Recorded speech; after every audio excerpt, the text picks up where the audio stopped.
Hop. Bonjour à tous et à toutes. Je suis ravie d'être là avec vous aujourd'hui, donc à la REF, pour parler d'un sujet là, qui revient, si je peux dire, un peu sur le devant de la scène. Est-ce qu'on peut remercier Trump? Je ne sais pas. Mais en tout cas, on en parle de plus en plus depuis qu'il est au pouvoir. Donc on va parler de souveraineté numérique aujourd'hui. Et donc je suis ravie d'avoir 4 intervenants autour de la table. Donc Christophe Le Sur, vous êtes PDG donc de Cloud Temple. Vous êtes à l'origine de cette table ronde d'ailleurs. Juste à côté de moi, Virginie Fauvel, donc PDG d'Arvest et coprésidente de la commission numérique et innovation au MEDEF.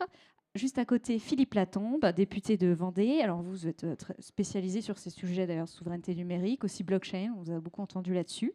Et à côté, donc Dominique Carlac, vice-présidente d'ABGI France. Merci beaucoup à tous les quatre de témoigner aujourd'hui. Et comme je disais que c'était un peu votre initiative, Christophe, je vais vous laisser faire quand même une petite introduction. Allez. Merci beaucoup et merci à tous d'être présents. Je suis très honoré d'être parmi vous sur cette table ronde. Le sujet de la souveraineté numérique, bon, il est un petit peu prégnant et depuis quelques semaines, voire quelques mois. Et je me posais justement la question en réfléchissant à cette table ronde de comment on pouvait en parler plus intelligemment que Yaka Faucon et une énième déclaration sur il faut de la souveraineté, qui évidemment tout le monde voudrait qu'il fasse beau, mais parfois c'est pas le cas. Et puis au même moment est arrivé ces articles de presse avec la publication du président Trump qui explique un petit peu la vision qu'il a concernant les services numériques, où il explique clairement que sa volonté est de modifier les lois des pays ou des groupes de pays qui ne correspondraient pas à la vision que lui porte au niveau de MAGA. Et ça permet de repositionner un petit peu le débat sur qu'est-ce que la souveraineté numérique. Et du coup, je me suis interrogé par rapport à ça. Je me suis dit, mais quand on en parle, alors c'est vrai qu'on se dit, bah non, il faudrait que ce soit en France, en Europe. In fine, on ne peut pas parler de souveraineté numérique tant qu'on ne parle pas de souveraineté économique. Et on ne peut pas parler de souveraineté économique tant qu'on ne parle pas de souveraineté tout court, au sens la capacité à défendre nos frontières. Or, aujourd'hui, la problématique que l'on a est plus une problématique européenne qu'une problématique française. Et cette problématique, je pourrais la résumer à quelle Europe voulons-nous ? Et c'est ça, et c'est à la réponse à la question que vous avez dessinée en filigrane, qui était doit-on remercier le président Trump? Il a au moins le mérite de forcer le momentum où le projet européen doit ou pas se redéfinir. Souhaitons-nous être les prochains 27 États américains? C'est une question extrêmement prégnante, par exemple, pour le Danemark, qui a encore fait l'objet d'une convocation de l'ambassadeur américain au Danemark il y a quelques jours. Ou bien pensons-nous que l'Europe, en général, et la France en particulier, on a une façon de vivre, une façon une idée en fait du projet européen. Et à ce moment-là, et c'est un petit peu le message que j'ai en tête pour introduire cette table ronde, nous avons besoin que les politiques tracent le cap, soient en capacité de l'exécuter, et pas simplement les politiques français, les politiques européens, de manière à ce qu'on puisse, et je pense que ce n'est pas un gros mot, parler de préférence européenne. Bon, le ton est posé. Est-ce que vous êtes d'accord d'ailleurs, très bien, avec ce mot préférence européenne? Est-ce qu'il faut aller sur cette idée-là? Qu'on ait aujourd'hui une vision européenne en se disant qu'il faut qu'on ait une législation qui permette de déverser la commande publique plutôt sur les territoires et plutôt vers les entreprises européennes, oui. Pour répondre à votre question, est-ce que Trump, est-ce qu'il faut le remercier? Oui, il faut le remercier, mais oui, il faut le remercier parce qu'il est brutal, il est très direct dans sa communication et il braque le monde. En revanche, c'est quelque chose qui existait déjà depuis très longtemps dans l'administration américaine. Il n'a rien inventé. La politique américaine a toujours été celle-là. Souvenez-vous de Biden venant négocier un accord sur le gaz contre le fait qu'il puisse avoir nos données. Et donc aujourd'hui, ce n'est absolument pas une question simplement de président Trump ou pas, c'est la question de l'ensemble de la politique américaine. Il le fait de façon plus brutale, il le dit de façon beaucoup plus claire. Il faut regarder ces deux derniers alors, il y a le fameux, je ne sais pas comment on dit, post sur Truth Social, dans lequel il explique que tous les pays qui ne joueront pas le jeu de la transparence et qui empêcheront les magnifiques entreprises du numérique américaines. Quand il dit magnifique, c'est important. Hein. Dans sa tête, magnifique égale je suis un bulldog et je ne lâcherai pas ce sujet. Il l'a fait pour sa loi fiscale, qui était sa magnifique loi fiscale. Il n'a pas lâché, et il a obtenu son truc. Donc chaque fois qu'il dit magnifique, il faut se méfier, il faut ouvrir les deux oreilles et les deux yeux, parce qu'il y a un truc. Et puis, donc, il faut lire ce poste-là, et il faut lire l'executive order qui impose des sanctions aux 4 juges de la Cour pénale internationale, dans lequel il théorise, il met en pratique le kill switch numérique. La capacité de dire je refuse qu'on puisse aider les 4 juges de la Cour pénale, donc je leur interdis tout accès à des solutions numériques américaines. Et donc ça, c'est quelque chose qui aujourd'hui, dans le cadre de négociations, si on déplaît à Trump, peut être utilisé. Il l'a déjà utilisé pour une entreprise chinoise, il l'a utilisé sur une entreprise indienne, et donc on voit bien que ce n'est plus simplement une théorie, mais quelque chose qui peut mettre en pratique. Donc oui, il faut le remercier, mais c'est de toute façon après Trump ce qui continuera à se faire, de façon peut-être plus douce, mais qui continuera à se faire.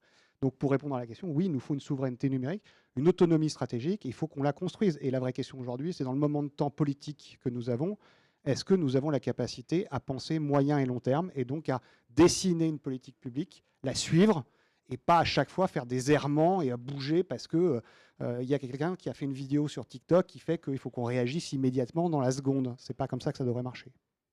Beaucoup de choses dans ce que vous venez de dire. Est-ce que déjà, peut-être Virginie ou Dominique moi, je pense que la France et l'Europe ont été très, très naïves depuis de nombreuses années, et pas que sur ce sujet de souveraineté numérique, mais en règle générale sur des sujets de souveraineté. Donc, je pense qu'effectivement, ce que Trump verbalise est un wake-up call, un réveil pour la France et l'Europe, et moi, je m'en réjouis beaucoup. Après, on rentrera dans le détail de comment gérer cette souveraineté, parce que ça fait un petit moment qu'on en parle et finalement, les actions ne viennent pas. Il y a différents leviers. Moi, je pense qu'il y a un levier fiscal, puisqu'on cherche de l'argent, je crois, en France et en Europe. Et aujourd'hui, je n'ai pas bien compris ce qu'on allait faire sur les entreprises numériques non européennes. Oui, alors, Trump et le réveil, mais comme ça a été dit précédemment, en fait, Biden avait la même attitude assez impérialiste.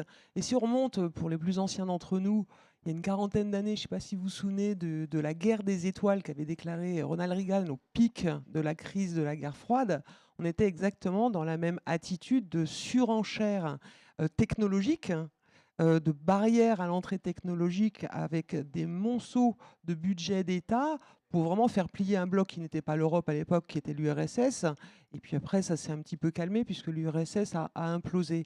Donc la souveraineté numérique, aujourd'hui, 40 ans plus tard, c'est pas un mot à la mode, c'est systémique. Ça n'est pas un concept abstrait, on est vraiment dans des choses extrêmement concrètes. Et pour nous, les Européens, c'est vraiment une urgence, c'est vraiment une urgence stratégique. Il n'y a pas à débattre de faut-il ou pas de la souveraineté numérique. Bien sûr qu'il en faut, et on va revenir sur la nécessité ou pas d'avoir la préférence européenne. Je voudrais faire un petit peu de littérature 2 secondes. Celui qui n'est pas maître de sa pensée ne sera jamais maître de sa liberté. Ça, c'est René Char qui disait ça. Si vous transformez la locution littéraire en une locution un peu plus technique, en disant celui qui n'est pas maître de ses infrastructures, de ses données, ne sera jamais maître de sa liberté et en fait de sa démocratie. Donc c'est vraiment profond, c'est une question de souveraineté numérique, mais en réalité de souveraineté politique et de souveraineté démocratique. Donc c'est à ce niveau-là qu'il faut comprendre l'urgence. À partir de là, le débat que l'on peut avoir, c'est pas Trump. Le débat qu'on doit avoir, c'est nous les Européens, qu'est-ce qu'on fait? Est-ce qu'on est les idiots utiles du village, ou est-ce qu'on rentre en guerre et en révolution intra-européenne pour se dire cette fois on se donne les moyens? Alors on a peut-être perdu un petit peu de temps, mais la solution viendra de nous et pas contre nous et contre nous entre nous. Et donc, du coup, la question qui se pose de fond, hein, question qui se pose politique et entrepreneuriale, et politique, je nous inclus dedans les partenaires sociaux et donc les organisations patronales, c'est faut-il, oui ou non, une préférence européenne? Et le MEDEF est très clair là-dessus. Oui, il faut une préférence européenne. Il n'y a pas à discuter, il n'y a pas à tortiller de se dire il faut une préférence européenne parce que face à on parle des Américains, mais en fait, face à 2 capitalismes d'État que sont les Chinois avec la concurrence des Chinois et le capitalisme d'État de M. Trump, mais qui était le même de M. Biden précédemment, nous n'avons pas le choix. Nous devons, protéger nos entreprises européennes et renforcer leur compétitivité.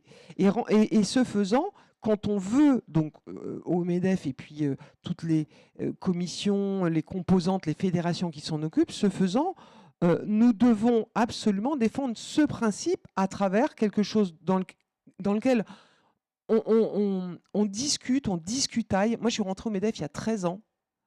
Le premier sujet dont on m'a parlé, c'était le Buy European Act. Il y a 13 ans. C'était à la REF, ça s'appelait l'Université d'été du MEDEF. C'était encore à Jouy-en-Josas. Et Thibault Langsat, qui est aujourd'hui préfet de l'Indre, m'avait dit « Tu peux bosser sur le Buy European Act ». C'était en 2012. Qu'est-ce qu'on a fait depuis? Qu'est-ce qu'on a fait depuis? Donc là, maintenant, il faut vraiment qu'on fasse des choses concrètement, qu'on dise ce Buy European Act, il doit passer par deux choses concrètes. Ceci s'applique à l'Europe, mais ceci doit nécessairement s'appliquer à la France. Et c'est pour ça, et je fais un clin d'œil au DG de la Fédération française d'athlétisme ici présent, je fais un clin d'œil, on doit jouer en équipe de France, en équipe européenne, pour faire deux choses concrètes dans ce Buy European Act. Mettre des critères environnementaux et sociaux dans les possibilités de sélection dans les appels d'offres, mais tous, entre nous. Et deuxième chose, avoir une promotion du label fabriqué en Europe. Mais ces critères environnementaux et sociaux, on doit tous être alignés, les Européens. Parce que ce n'est pas la peine de se faire du dumping à l'intérieur de nos États. Donc ça, c'est très concret. À partir du moment où vous optez pour une préférence nationale ou continentale sur des critères très concrets, vous commencez à vous renforcer de l'intérieur. Parce que Trump, c'est un épouvantail, on a toujours connu ça. La vraie question, c'est comment nous, on s'organise entre Européens. Christophe, est-ce que ça vous parle, ces deux critères?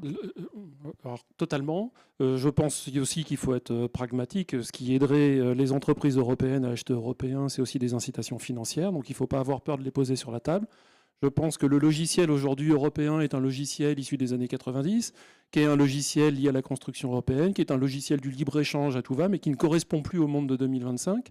Et donc, à ce titre, les mesures doivent aussi de l'incitation financière, sous forme de crédit d'impôt par exemple, identique à l'échelle européenne, de manière à ce qu'il y ait cette forme de préférence européenne.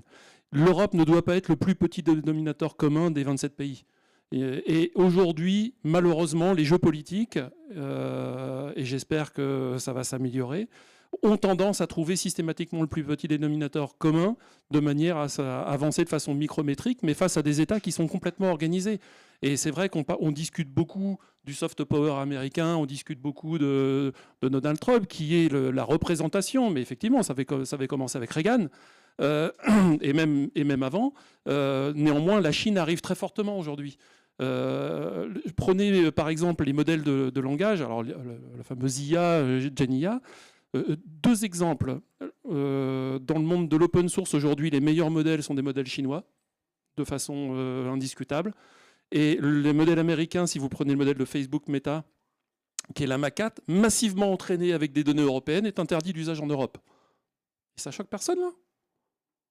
C'est-à-dire, en fait, les écrits, la propriété intellectuelle des Européens a été utilisée et le fruit de cet usage n'est bien évidemment pas rémunéré, mais au-delà de ça, non autorisé. Donc, l'enjeu est d'abord un enjeu politique.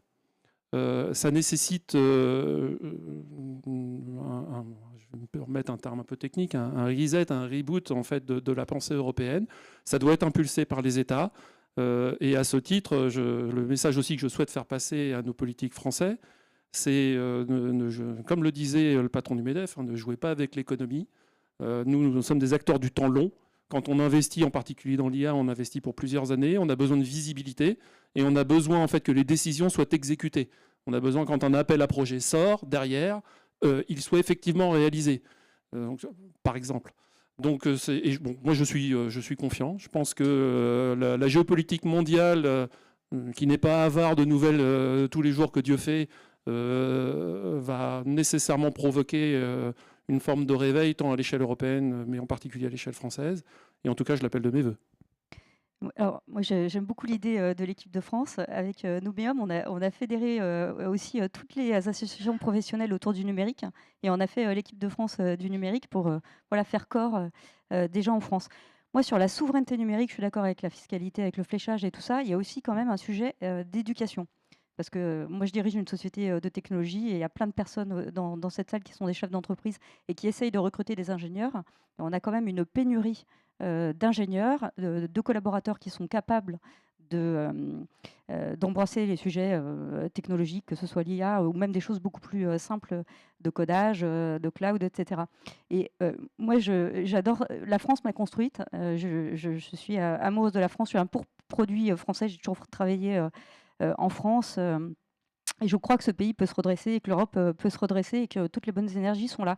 Mais quand je vois qu'on forme des enfants qui deviennent adolescents, on les nourrit, il y a des infrastructures incroyables, on habite un pays dingue, et quand ils sont formés dans des écoles d'ingénieurs qui coûtent, on va le dire gentiment, enfin pour une partie des écoles d'ingénieurs, quasiment rien, ensuite ils vont travailler en Asie, en Amérique, etc., ils ne reviennent pas. Souvent, ils reviennent quand il y a un problème de santé ou quand les parents sont... je caricature un petit peu, mais on voit quand même beaucoup ça.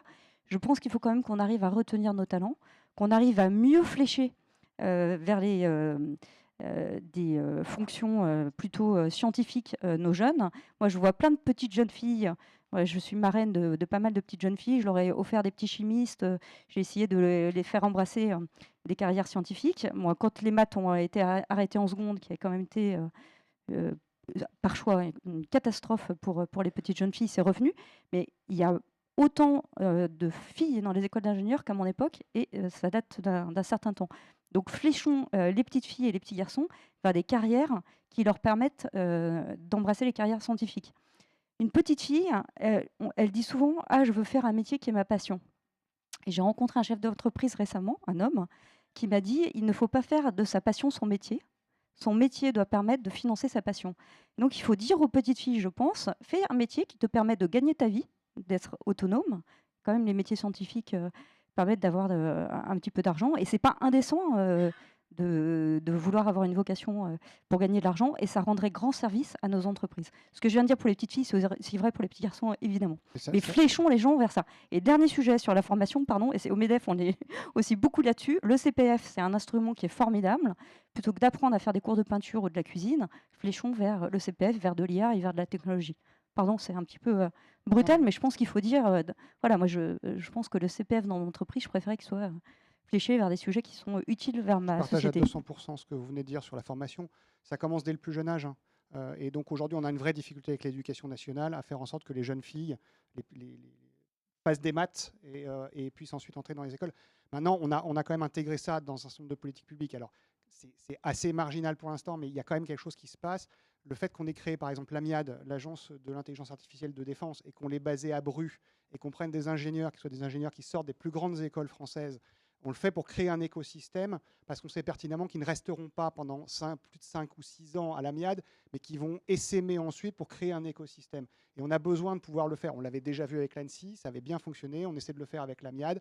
Il y a d'autres initiatives qui sont en ce sens. Il y a des ministères qui sont plus allants que d'autres sur ce sujet-là. Le ministère de la Défense l'est, par nature.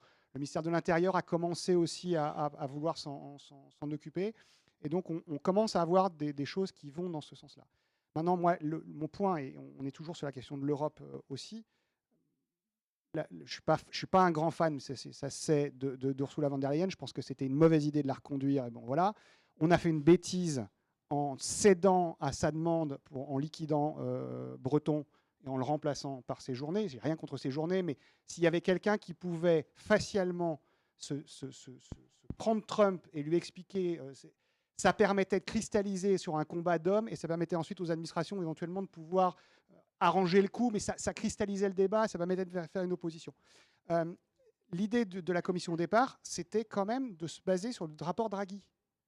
Et ben, depuis que Trump nous a fait sa guerre des tarifs, on a mis le rapport Draghi à la poubelle. Or, c'était le rapport Draghi qui nous donnait ce momentum de moyen de long terme, de construction, de réflexion, qui objectivait les choses et qui nous disait, et c'est vrai que très clairement, si on avait simplement regardé le PIB industriel, on était à peu près au même niveau en croissance de PIB entre les États-Unis et l'Europe. et que le surcoût de PIB, de croissance américaine, c'était le numérique, et qu'on avait laissé passer les trains, et que donc il fallait réinvestir dans les puces, qu'il fallait réinvestir dans l'intelligence artificielle, qu'il fallait réinvestir dans un certain nombre de choses, ce que les Chinois étaient déjà en train de faire à leur niveau. Et c'est d'ailleurs pour eux pas un problème. Il y a quand même un truc intéressant depuis quelques jours. Les Américains ont autorisé un certain nombre de puces, un certain nombre de constructeurs de puces américains d'exporter vers la Chine, moyennant une surcouche de 25 à 30%. Tant qu'à faire. C'est d'ailleurs ce qu'il va nous faire, hein, Trump. Ça va être des taxes à l'import sur les solutions numériques, à l'image de ce qu'il fait sur les puces. Mais les Chinois ont dit, ça nous pose deux problèmes. Un, ça nous coûte cher. Deux, on ne sait pas trop ce qu'il y a dans les puces. Il peut y avoir des backdoors et donc on n'est pas forcément super fan de l'idée. Et puis trois, on a quand même lancé une politique publique de création d'une fabrique de puces. On n'est pas si mauvais que ça, parce que finalement, ils ne sont pas si mauvais que ça. On pense en plus que les puces vont pouvoir être beaucoup plus économes et donc on n'aura pas forcément besoin de gravures aussi fines, etc. et qu'on n'aura pas besoin des mêmes puces. Et donc, ils se sont dit, on va peut-être s'en passer finalement. Et il y a quand même eu un message du gouvernement chinois pour dire aux entreprises de type Huawei et autres, n'achetez pas les puces américaines. Ça montre quand même quelque chose. Ça veut dire qu'il y a une voie, on est en capacité de le faire. Il faut simplement un peu de courage politique. Et aujourd'hui, la Commission, elle est coincée à réagir systématiquement à ce que dit Trump, et donc à être dans le court terme et l'instantanéité, alors qu'elle devrait être dans le moyen et le long terme. Et donc, on a un problème sur l'éducation qui est forcément du moyen et du long terme, on a un problème sur les aides aux entreprises qui sont forcément du moyen et du long terme, sur la fiscalité, sur les travaux comme ça. Je voudrais rebondir sur le problème qu'on a avec l'éducation, et puisque monsieur le député en appelle à un débat d'hommes avec monsieur Trump, on va faire un débat juste ici, là, d'hommes, avec la question de l'éducation. On manque terriblement de codeurs, donc là, j'adhère à 100%. Et on dit il faut que les femmes, elles aillent faire des maths. Et on dit aussi que les femmes, les petites filles, quand on les interroge, elles veulent avoir leur passion. J'étais jusqu'à ce matin seule au monde à penser un petit peu différemment, à dire mais pourquoi on veut aller faire des maths à des gens qui ne veulent pas en faire, qui seront donc des gens moyens parce que ça ne leur plaît pas, et que peut-être que oui, ça nourrira un jour leur passion d'avoir fait des maths parce que ça sera alimentaire. Ce matin, je discutais avec le patron d'un énorme laboratoire international pharma qui a développé une énorme équipe en IA. Et il me dit, tu sais, nous, on n'arrivait pas à recruter, en fait. Et moi, je dis depuis longtemps, allons chercher les talents et l'excellence là où elles se trouvent. Puisqu'on manque de talents, on se dit, OK, on va aller chercher les filles, parce que ça va doubler les capacités démographiques, puisqu'il n'y a que des garçons. Donc, on va chercher les filles, comme il y en a autant, on en aura plus. Mais elles ne veulent pas faire de maths, donc on va leur faire des maths. Elles seront moyennes, elles seront mauvaises, elles feront un truc qui ne leur plaît pas. On ne se pose pas la question de fond que ça peut soulever. Il me dit, moi, j'ai recruté qui? J'ai recruté des linguistes. Parce que des linguistes qui savent comment la langue turque, qui est une langue agglutinante, sait se construire et qui le font intuitivement, ils codent vachement vite. Et puis il est allé dans des assos de quartier, il a repéré les gamers, les meilleurs gamers. Et ils codent vachement plus vite que les autres. Donc je pense que make up your mind baby, je pense qu'il faut aussi qu'on innove dans les politiques publiques d'éducation et même nous dans les entreprises, c'est se dire quand j'ai un tel besoin de minerai qui s'appelle le codeur, qui s'appelle la compétence, peut-être que oui, il y a besoin énormément de maths, c'est sûr, c'est certain. Mais peut-être qu'il y a besoin tout simplement d'excellence, d'engagement, de motivation à aller vers ça. Donc c'est juste une petite insiste, parce que j'en ai marre d'entendre dire qu'il n'y a que ça, que c'est la pierre sur le visage. J'ouvre le débat parce que vous avez voulu un débat d'hommes. Ouais, je pense que les femmes peuvent être très bonnes en mathématiques et aimer ça. Hein, et aimer ça, mais je dis pour celles à qui on dirait c'est bien, c'est la pierre philosophe, peut-être pas. Peut-être qu'il faut tout simplement aller chercher du talent où il y en a qui sont la compétence, qui se disent qu'est-ce qu'il me faut quand je dois faire du codage.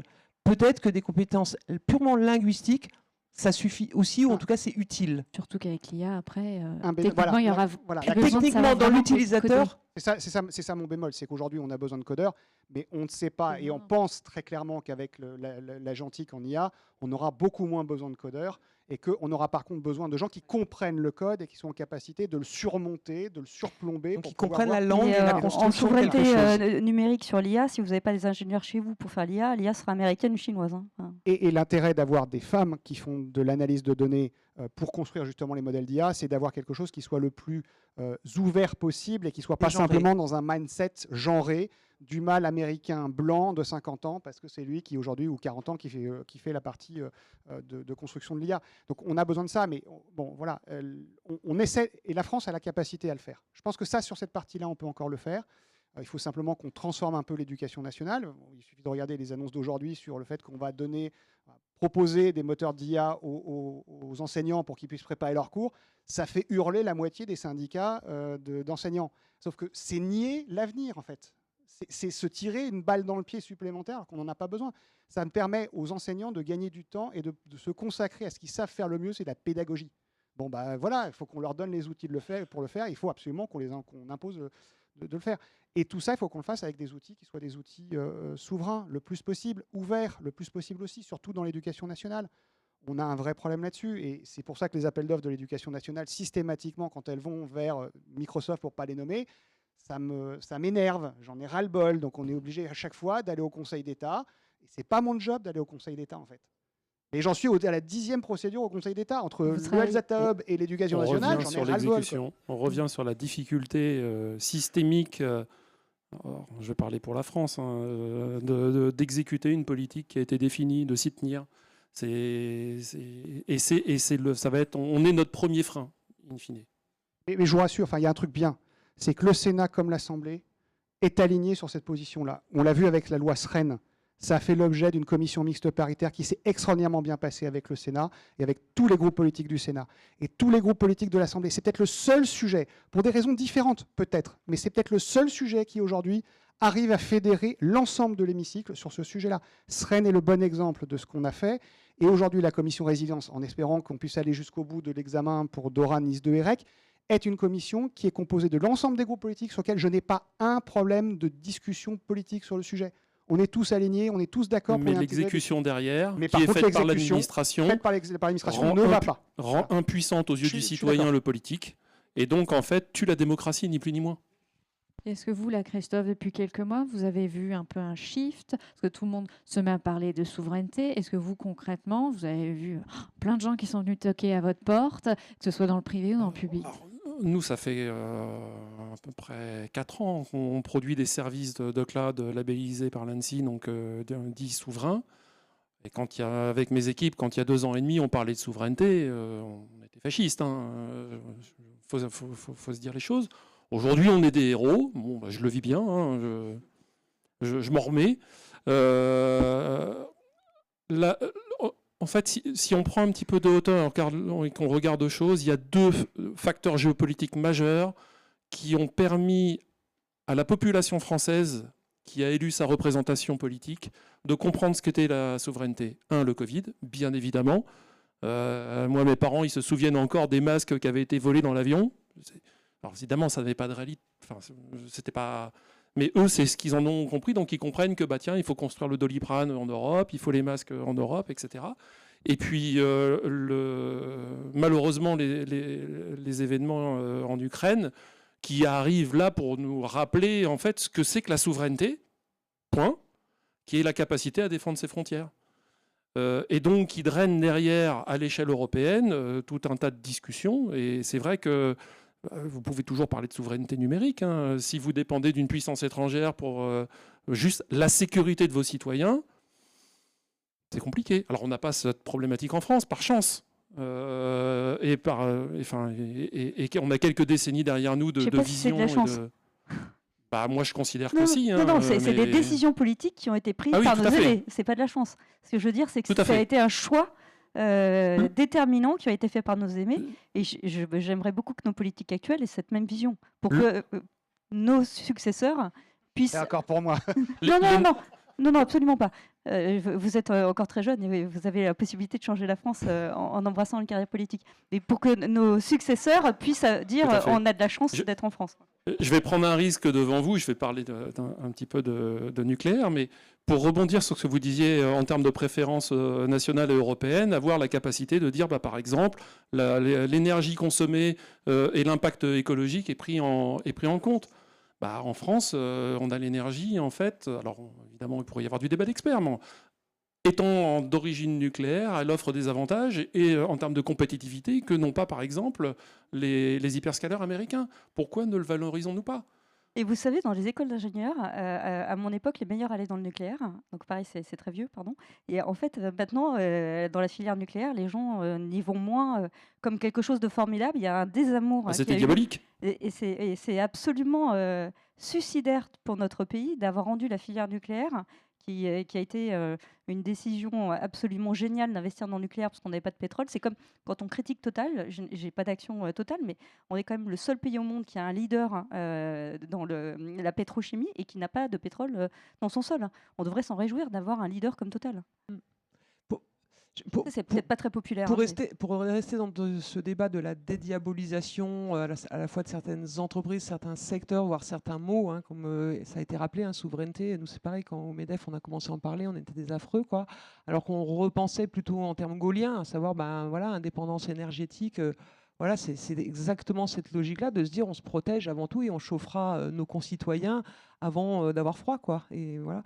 Et donc pour dédiaboliser et rendre peut-être réaliste et accessible cette notion de souveraineté, parce que moi, quand le sujet m'a été proposé, je me suis dit, vous rêvez les gars, la bataille elle est finie, etc. Enfin bon, première impression du grand public quand on commence à se dire ça, c'est que la bataille est finie. Quand on sait que 70% de nos données sont hébergées sur le cloud américain et qu'ils ont 5000 data centers qui sont construits ou en construction, on se dit on part de loin. Puis en fait, non, parce qu'on peut avoir finalement une souveraineté choisie et réaliste. On peut se dire que de toute façon, les besoins sont tels que probablement que les entreprises, les usagers auront 2 ou 3 sources de cloud.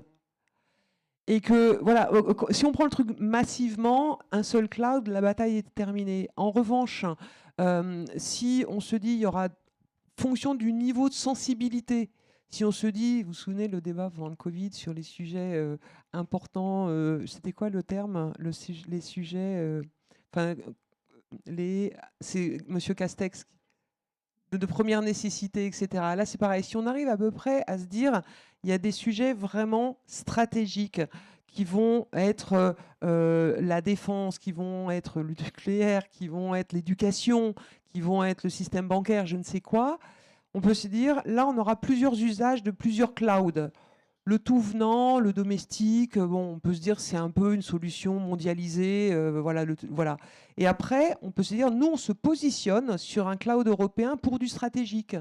Et c'est comme ça, je crois que c'est vous qui avez pénétré le marché sur le SAMU ou je ne sais pas quoi, où vous dites, bon, à un moment donné, pour être en conformité avec un niveau de cybersécurité requis, avec des choses qui sont indépendantes, où il y a indépendant de tout droit extraterritorial, ça, c'est une solution qu'on promeut politiquement. On dit ça, ces critères-là, environnementaux, sociaux, technologiques, c'est pas possible de faire autrement et c'est une décision politique. Et c'est là où on peut se dire, là, ça devient réaliste. Si on veut dire, on veut toute la souveraineté numérique, c'est mort. Mais si on veut une souveraineté choisie et réaliste, là, pour le coup, on a la recherche et les entreprises pour. Et la représentation nationale, son rôle, c'est de faire en sorte que l'intendance suive et notamment que les lois soient adaptées aux choix des citoyens européens.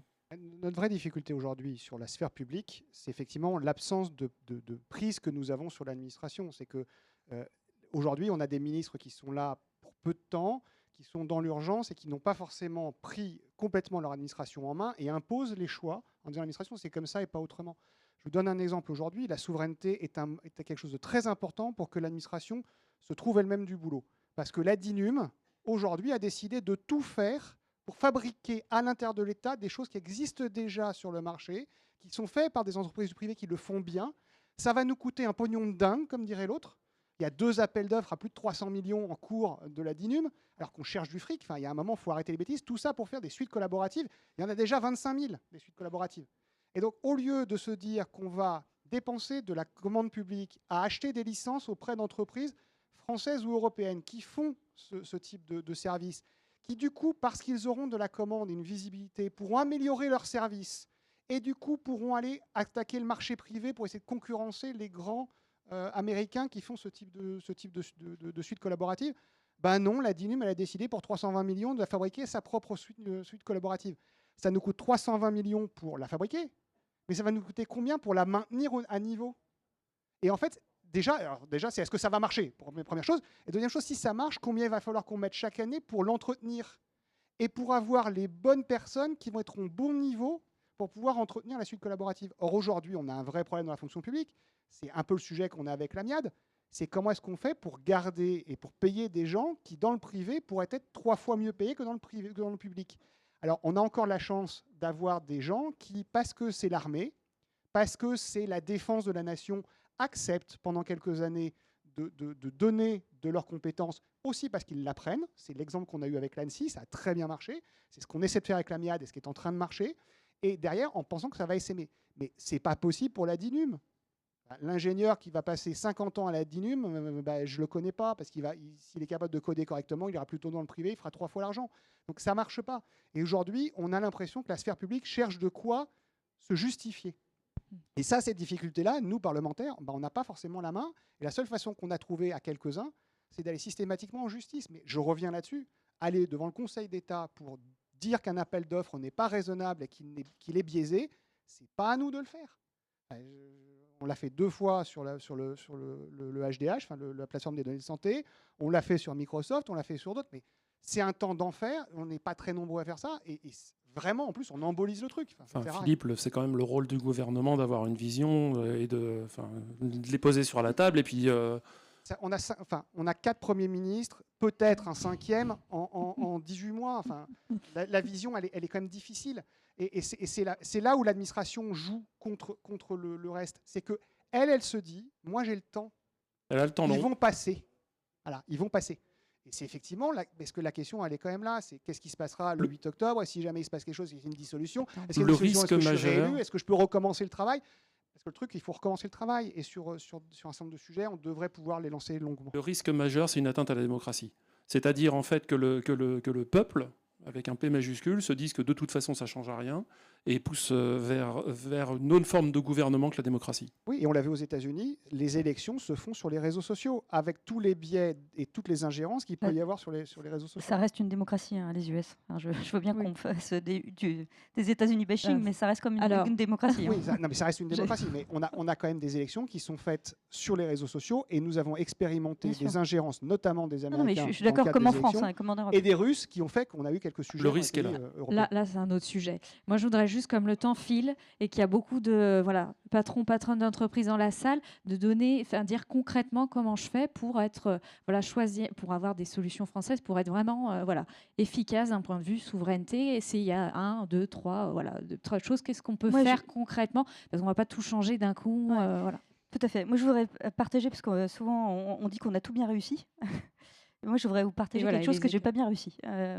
Quand j'ai pris la responsabilité d'Harvest, une société technologique, j'ai décidé de prendre un cloud souverain et j'ai pris Orange. Voilà, donc on a migré tout sur Orange. Je me suis dit, Orange, quand même, grand groupe, stabilité, souveraineté, bleu, blanc, rouge. Et même sur mes chaussures, sur bleu, blanc, rouge. Enfin, bon. Et 2 ans après, Orange dit, nous, on arrête le cloud. Dans 18 mois, vous devez avoir trouvé une solution de repli. Et à l'échelle d'une ETI, c'est pas du tout drôle.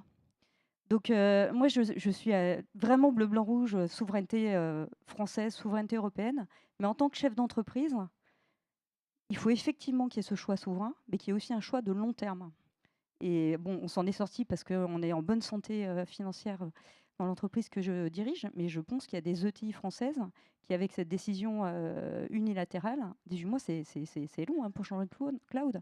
Faut faire attention. Donc voilà, essayez de bien voir le long terme, et dites-vous que même aussi, avec une société aussi solide que les Orange, vous pouvez être quand même en difficulté. Donc ça, c'est le premier sujet. Et le deuxième sujet, c'est vrai que dans les appels d'offres, souvent les grands groupes vont négocier davantage avec les ETI françaises qui sont moins fortes qu'un Salesforce, qu'un Microsoft, qu'un IBM. Et donc peut-être que les achats des grands groupes français et européens doivent avoir une attention et de ne pas faire le pot de terre contre le pot de fer, parce que quand on est une multinationale, évidemment, on a un pouvoir de négociation qui est beaucoup plus fort avec une ETI, parce que si on veut que nos ETI françaises deviennent les champions de demain et puissent contribuer à la souveraineté numérique, il faut qu'ils gagnent un peu leur vie, quoi. Moi, j'irais sur 2 axes concrets, donc achat public et achat privé, effectivement, des grands groupes avec des solutions européennes comportant 2 dimensions, une dimension technique, l'interopérabilité, voilà, se dire moi je favorise les solutions interopérables et des solutions intégrant ces considérations sociales, environnementales, etc. Orienter la décision d'achat vers des solutions qui soient européennes et qui comportent cette interopérabilité d'une part et ces critères sociaux et environnementaux d'autre part. Et puis la deuxième chose, à échelle française comme européenne, c'est la notion de politique publique de recherche et d'innovation, revisiter ce qui se passe dans la tête actuellement de nos décideurs politiques, l'espèce de French bashing interne avec ce rapport qui est sorti sur les aides aux entreprises, mais les aides aux entreprises, en particulier le CIR, mais qu'est-ce qu'on nous raconte? C'est-à-dire que net de l'aide aux entreprises, on paye encore le plus de charges au monde dans nos entreprises. Donc, ce n'est pas la peine d'aller casser ça, premier sujet. Et que d'autre part, ça c'est à échelle française, à échelle européenne, on a la sacro-sainte, je ne sais plus qui de vous deux a dit qu'on était dans des politiques des années 90 au niveau européen. Voilà. On a la sacro-sainte règle du pré-compétitif dans les politiques publiques européennes et notamment les politiques de recherche et d'innovation. C'est-à-dire qu'on s'interdit d'aller vers ce qui pourrait être du anti-concurrentiel. Mais n'importe quoi, les politiques publiques américaines et les politiques publiques chinoises, c'est des politiques de défense ou des politiques de guerre. Mais ce n'est pas des politiques pour favoriser la concurrence et le libre-échange, l'ère, je dirais, de la mondialisation heureuse, c'est terminé. Et quand on a des critères concrets dans les aides aux entreprises pour faire des projets européens ensemble et qu'on dit « Ah ben non, c'est trop proche du marché, ça ne va pas être possible de vous financer », mais n'importe quoi. Donc on est en train de repaire la guerre. Donc il faut des critères qui disent « Je ne suis plus dans le pré-compétitif, je suis dans le compétitif et j'aide la mise sur le marché ». De façon concrète, je suis d'accord, il y a la question de la commande publique et la question de l'achat privé. Commande publique, moi je viens d'un département où chaque fois que je fais une inauguration d'un bâtiment public, on égrène le nom des entreprises qui ont participé, elles sont quasiment toutes vendéennes. Quasiment toutes, à 80% dans la majeure partie des cas.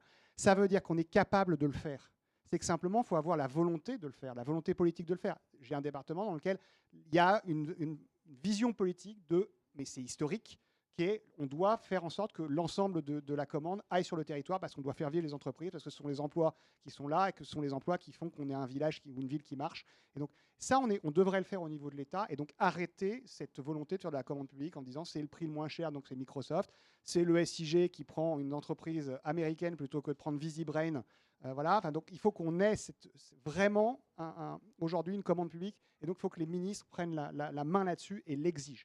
Et sur la partie privée, deux leviers. Le premier, on va essayer de le mettre aussi dans résilience, c'est qu'avec les événements internationaux, il y a quand même des questions dans la balance de risque qui va être posée aux grands acheteurs privés, qui est de se dire, est-ce que je suis susceptible d'être touché par le kill switch ou par une augmentation des tarifs de la part des Américains, et donc est-ce que je peux me le permettre, est-ce que mon budget de DSI peut me le permettre, est-ce que je ne dois pas prendre plutôt une autre solution si elle est à peu près équivalente, au moins dans un premier temps.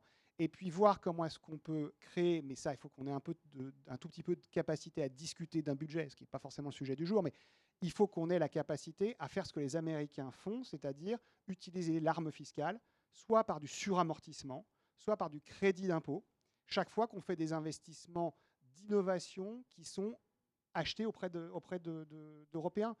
On n'est pas obligé de faire que du français, mais on va être obligé de digitaliser très fortement les entreprises avec l'IA. C'est un changement majeur. Comment est-ce qu'on peut faire pour les aider à franchir le pas et à le faire le mieux possible? Et peut-être qu'on a ces leviers-là qui sont utilisés par les Américains très régulièrement dans leur loi fiscale. Biden l'avait fait avec le fameux IRA. Trump leur fait avec sa magnifique loi fiscale.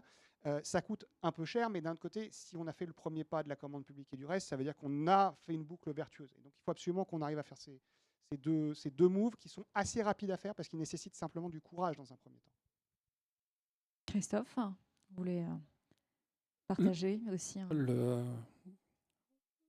Le produit que vend Cloud Temple, c'est des infrastructures cloud et de l'intelligence artificielle. Donc on se dit, ah bah tiens, évidemment, elles sont souveraines. Et qu'est-ce qui dit qu'elles sont souveraines? C'est l'ANSSI, simplement, par les labels que l'on a. Et in fine, la première chose que l'on vend, acteur du cloud, c'est de la confiance. Donc plus que du cloud, on vend de la confiance, comme le disait madame, c'est la capacité que nous allons avoir, vous, à vous garantir que votre business ne sera pas impacté. Ce que l'on voit aujourd'hui, c'est que dans les appels d'offres de nos clients, et en particulier des clients privés, on commence à avoir de la protection de la supply chain. Donc, notamment dans le luxe. J'ai des clients qui fabriquent des petites bouteilles en verre. Donc, par exemple, pour Kering, pour LVMH. Et dans les appels d'offres de leurs clients parfumeurs, il y a notamment qu'est-ce que vous avez mis en place pour nous assurer que vous ne serez pas impacté par un incident de sécurité qui pourrait moi-même m'impacter dans mon business. Répondre à ces questions-là implique généralement de choisir des fournisseurs qui remplissent tout un tas de critères, en particulier les critères qui ont été dictés par l'ANSSI, mais à l'échelle européenne, pas que, le BSI avec ses 5. Et donc mettre en avant notamment une compétitivité accrue des acteurs français, donc Claude Temple. Et je rejoins totalement ce qui a été dit sur inclure la dimension environnementale. Si vous ajoutez la dimension environnementale, la dimension sécuritaire, la protection et le respect des règles européennes, la garantie que je prends devant vous, en tout cas chez Claude Temple, c'est qu'on est complètement compétitif avec les solutions américaines. Donc peut-être l'acte de courage que l'on peut avoir, c'est déjà de consulter et d'inclure dans les consultations des acteurs européens et de ne pas céder parfois à une rapidité de sélection. Et l'acte de courage, il doit se compléter du consentement à payer. C'est-à-dire que la souveraineté, ça n'est pas gratuit. La souveraineté, quand elle est choisie, quand elle est réaliste, ben, elle met en place tout un tas de sécurités qu'on n'a pas dans des solutions conventionnelles. Et à partir de là, il faut responsabiliser les utilisateurs, les acheteurs, en disant tu n'auras pas de la sécurité, de la souveraineté si tu n'y mets pas le prix. Alors je ne dis pas qu'il faut des solutions qui coûtent le triple ou quadruple, mais néanmoins, il faut avoir un ordre de grandeur que la souveraineté et la sécurité, ben, ça s'achète, c'est juste pas gratuit, en fait. Voilà. Peut-être un dernier point sur la partie cybersécurité. On est en train de travailler sur le sujet parce que résilience. La vraie question, c'est comment est-ce qu'on arrive à harmoniser l'ensemble des certifications et des règles au niveau européen pour jouer collectif, pour jouer cette équipe, comme vous le disiez tout à l'heure, et qu'on n'ait pas des endroits où on est la volonté, où un pays a une volonté d'avoir une labellisation beaucoup plus faible parce que ça va attirer tout le monde sur ce pays-là. On l'a déjà expérimenté, nous, avec la vignette automobile à une époque, où la Marne ou la Haute-Marne, je ne sais plus laquelle des deux, avait décidé de faire payer la moitié moins cher que les autres, et donc toutes les flottes de véhicules des loueurs étaient immatriculées là-bas. On a ce vrai risque-là, il faut qu'on arrive à réussir à mettre autour de la table. Et donc c'est la vraie difficulté, c'est parce que là, par contre, la France a un truc qu'il faut qu'elle arrête, c'est systématiquement de vouloir faire mieux que les autres. Aujourd'hui, j'ai un vrai sujet avec l'ANSSI, qui est de dire la certification, le référentiel de sécurité de l'ANSSI dans le cadre de Nice 2, il ne doit pas s'écarter des standards internationaux, il ne doit pas s'écarter des standards des autres pays européens comme l'Allemagne, la Belgique ou l'Espagne, parce que si on est trop pur, trop parfait, ça ne marchera pas et on n'aura pas cette capacité à fonctionner. Et on a des entreprises qui aujourd'hui, en termes de cybersécurité, sont françaises, mais ont des emprises dans d'autres pays européens. Si on n'arrive pas à leur dire que le cadre il est identique pour l'ensemble des filiales et la maison mère, on va au-devant de gros problèmes, parce qu'on ne va pas avoir 6 systèmes d'information avec 6 certifications différentes. Donc c'est juste pas possible. Là, il faut qu'on arrive à penser l'économie dans ce qu'elle est de réel et pas dans ce qu'elle on pourrait nous penser quand on est au fin fond de l'administration ou quand on est au fin fond de l'hémicycle. Voilà, la vraie vie, elle se vit aussi en allant voir les boîtes et comment ça fonctionne pour des ETI, PME. Bon, écoutez, merci à tous les cas, parce que là, je vois que le timing est terminé, mais vous avez droit à quelques questions, si vous voulez, dans la salle. Donc, n'hésitez pas. Voilà, je vois déjà des mains se lever. D'habitude, la première est difficile, mais...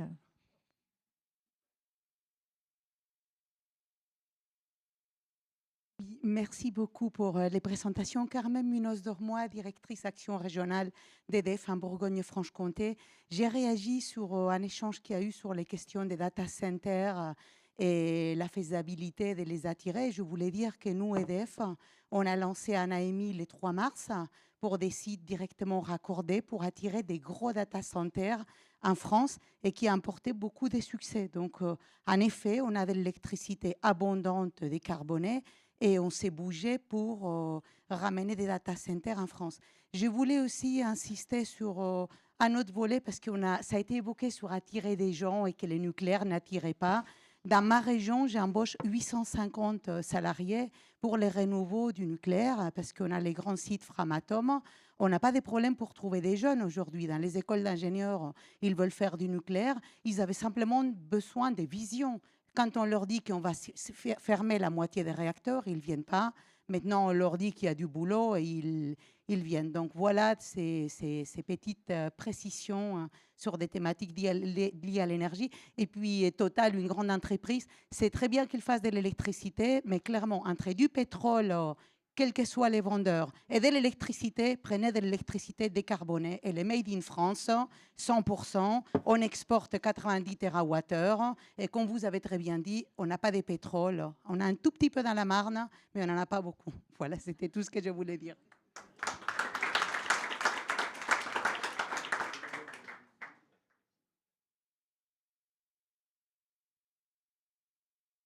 Bonjour, j'ai un débat dans le débat à vous soumettre. Alors moi, je forme des entreprises à utiliser l'IA, à améliorer leur performance. Donc, j'ai le choix entre leur faire utiliser, par exemple, ChatGPT ou Mistral AI.